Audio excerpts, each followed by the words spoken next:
Number 19 is all about the binomial distribution. This was probably one of the questions where everyone performed the poorest, which I assume is because it was due the day before. So let's take a look at these.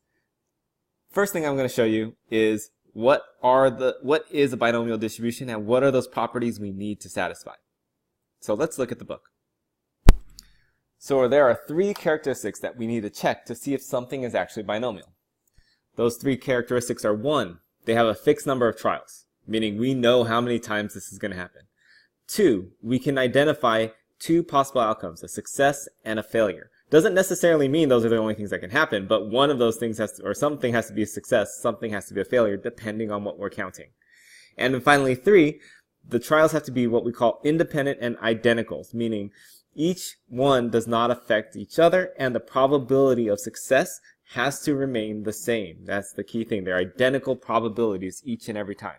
So I like to break those down into three things, right? I don't think of them as 1, 2, 3, BIN for binomial, where the first thing that they listed is that the number of trials is set. We know right from the start how many trials we're going to do.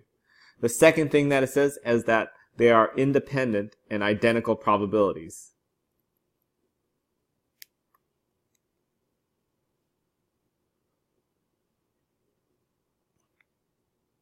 And the third thing is that there is only a success and failure, right? What we call binary. We can define a success and we can define a failure. So if we can do those three things, then we know that we are going to be binomial.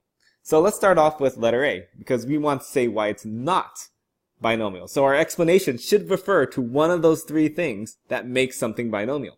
So here it says there are 30 people at a party. 5 are selected at random to participate in a game. And then here's our random variable, x. This is what we're actually collecting. It's going to be the number of years they have known the host of the party. So now, if x is the number of years, and I was asking people, hey, what's your x? What's your number of years you've known the host of the party? Well, someone might say, oh, I've known him for 1 year. I've known him for 5 years. I've known him for 7 years. I've known him for 2 years. I just met him, so 0 years, right? There's a whole list of possible answers that someone can give for each one, for each person. So what does that fail right away is B. It's not binary. There is no success and failure.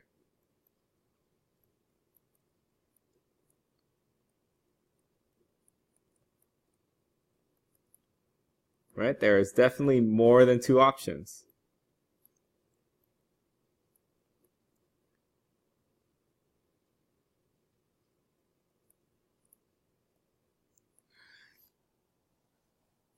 And there we go. We are done with that one. Letter B says, explain why the following situation is not binomial.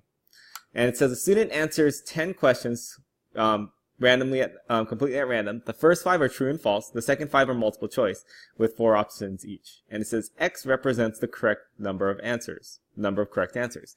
So one thing that people were putting here is that they were saying, oh, because the multiple choice has 4 options, then it's going to be wrong. It's not binary. But if you look at what X is actually represented by, it's the number of correct answers. So every single value we're looking at is, hey, did you get the answer correct or did you not get it correct? It doesn't matter that there were 5 of them were multiple choice with 4 options.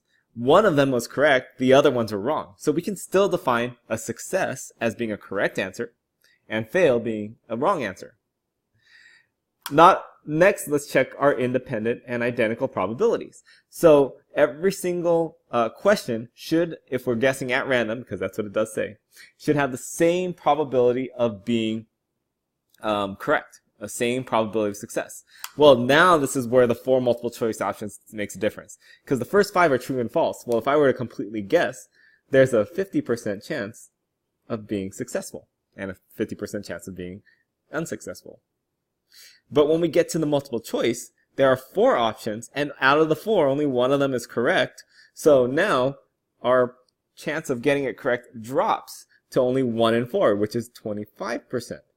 Well, just because of that change in that probability, we fail this condition here, where we have independent and identical probabilities. They're independent of each other, but they're not identical probabilities. So that's what we can say here, is that the trials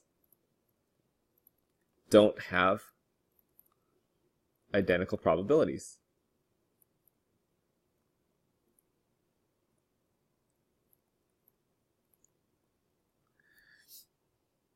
Now, both of these, the ends are fine because we know how many trials we have. The first person has 30 people that we're asking, so 30 possible answers we're going to get. Here we have 10 questions that we're answering, so there's 10 possible answers where we're getting it correct or not correct. So the only ones that we're failing were this one, it's not a success and failure, and the second one is we don't have identical probabilities, I could say, of success.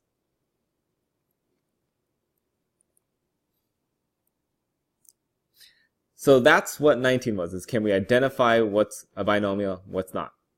Then we have to get to the actual calculations, which again, if you use StatCrunch, this is very, very easy. So it says, it is known that roughly 8% of males have some sort of color vision deficiency, also known as color blindness. And we have a random sample of 100 males that were selected, and X is the number of males out of the sample that are colorblind. So notice, this follows every single thing. We have success, which is they're colorblind, since we're counting the number of colorblind people, and failure would be not colorblind, right? Then we have that the probability of success is 8% over and over again for each person. And we know the number of trials. There's going to be 100. So based off of that, we know N is 100, and P is 0.08. If you know those two things, then answering these questions are super easy. So first, letter C says, find the probability that exactly 10 males are colorblind. So I want exactly 10 males. So that means our X, our number of males, has to be exactly equal to 10.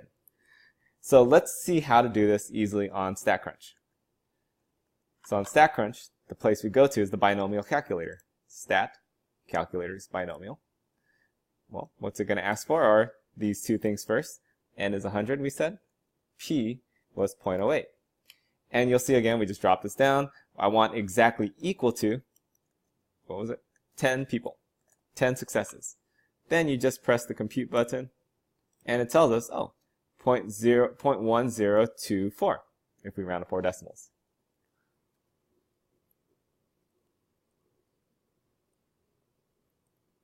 And there's our answer. Now for number 2, we just have to make sure we can understand what it's asking for. It says find the probability that at least 6 males. So at least 6. We have to be able to interpret that.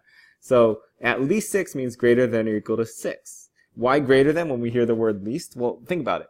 If we said something like, oh, you have to be at least 21 years old to drink, well, that means you have to be 21 or older. It's always, that's the lowest number in our number set. So if I say at least 6, 6 is the lowest number, and anything higher than that is fine. So if I want to find the probability that at least 6 are successes or colorblind, we want to find the probability that it's greater than or equal to 6. So all we do is go over here, switch it over to greater than or equal to 6, and we get 0.8201.